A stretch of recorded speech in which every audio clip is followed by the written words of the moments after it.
ہے اگر اس کے توبہ کے قبول ہونے نہ ہونے کی علامت اگر دیکھنی ہو تو یہ دیکھو کہ جس بندے نے توبہ کی ہے اگر اس کی توبہ قبول ہوئی تو اس کی علامت یہ ہے کہ بندہ نیکی کے بعد نیکی کرتا جائے گا، نیکی کے بعد نیکی کرتا جائے گا، گناہ سے بچا تھا تو اور گناہوں سے بچتا جائے گا۔ تو جو بندہ نیکی کے بعد نیکی کرتا جائے گا، گناہ سے بچتے ہوئے پہلے بھی بچتا تھا اب بھی بچے گا، تو سمجھ لو کہ اس بندے کی توبہ قبول ہوئی ہے۔ اور جس بندے کی کہانی یہ ہو کہ اس نے توبہ کر لی ہے لیکن توبہ کرنے کے بعد نہ گناہ اس سے چھٹے ہیں نہ نیکی کرنے کا ذوق اس کا بیدار ہوا ہے، تو سمجھ لیں کہ اس بندے کی توبہ قبول نہیں ہوئی ہے، اس لیے کہ وہ گناہ کرنے کے بعد گناہی میں لگا ہوا ہے اور نیکیاں کرنے کے بعد نیکیاں کرنا چھوڑ دیا ہے، تو گویا اس بندے نے توبہ ہی نہیں کی ہے یا توبہ اس کی قبول نہیں ہے۔ ایک شاعر نے توبہ کے حوالے سے کہا تھا کہ توبہ ہماری اور آپ کی کس انداز کی ہوتی ہے، ہم اللہ کی بارگاہ میں اپنے گناہوں کے معاملے میں کس طرح سے رجوع لاتے ہیں، ہم اللہ کی بارگاہ میں کس طرح سے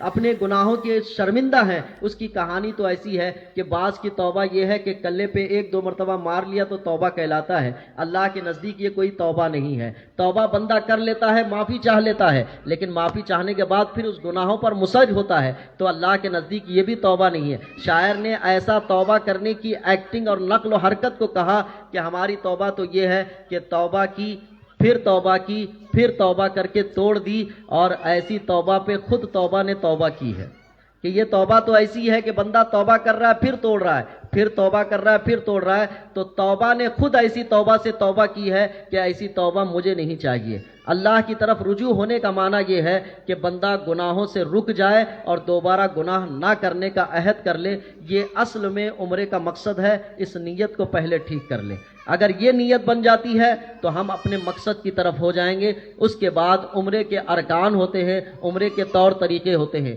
عمرہ کرنے والے کے لیے ایک بات یہ کہی گئی ہے کہ کسی کا حق باقی ہے تو پہلے حق ادا کر دے، جیسے کسی کے پیسے دینے ہو، اور پیسے دینے کی کہانی کئی شکلوں کی ہے۔ کوئی تجارت کرتا ہے تو تجارت کے لین دین کے پیسے ہوتے ہیں، علماء فرماتے ہیں کہ جس تجارت میں لین دین کے پیسے باقی ہیں ممکن ہے کہ آنے کے بعد اس کو دے دے گا، اور جس کا دینا ہے وہ یہ بھی کہتا ہے کہ ہاں مجھے آنے کے بعد دے دو، تب اس کو جانے کی گنجائش ہے کہ وہ نکل سکتا ہے۔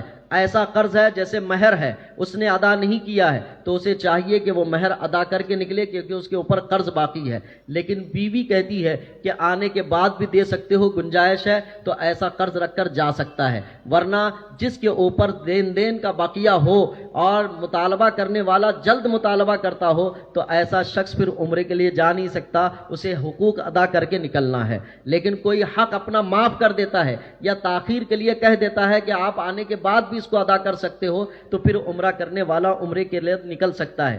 تو حقوق پہلے معاف کر لیں یا حقوق ادا کر لیں، پھر عمرے کی طرف تیاری کریں۔ اور تیاری کرنے میں نے پہلے بتایا کہ نیت ٹھیک کر لیں۔ اور دوسرا، عمرے میں جو سب سے زیادہ چیز کی ضرورت پڑتی ہے کہ بندہ وہاں جا کر اللہ کی بارگاہ میں کیا طلب کرے گا، کیا مانگے گا، کون سی دعا کرے گا۔ ہر انسان کے پاس اپنی اپنی سوچ کے موافق دعا ہوتی ہے، ہر انسان کے پاس اپنے چھوٹے چھوٹے مقاصد ہوتے ہیں، چھوٹے چھوٹے اغراض ہوتے ہیں، چھوٹی چھوٹی خواہشیں ہوتی ہیں۔ جب بڑی بارگاہ میں پہنچ رہا ہے بندہ تو وہ اپنی اپنی چھوٹی خواہشوں کو طلب کرتا ہے، چھوٹی خواہشیں مانگتا ہے۔ قرآن پاک میں اللہ تبارک و تعالیٰ نے مسلمانوں کو دعا کرنے کے سلیقے بیان کیے، طریقے بیان کیے کہ کون کون سی دعائیں مانگی جائیں۔ اگر آپ کو اور ہمیں پتہ کیا جائے، ابھی مجلس سے اٹھایا جائے اور ہم آپ سے کہیں آپ اپنی زندگی کا بڑا مقصد بتائیے کہ کیا اللہ سے مانگنا چاہتے ہیں، یا اللہ تبارک و تعالیٰ آپ کو کچھ دینا چاہتا ہے، اور یہ کہے کہ بندہ مانگ مجھ سے کیا مانگتا ہے، تو میرے خیال سے مجمع میں بعض لوگ اٹھیں گے،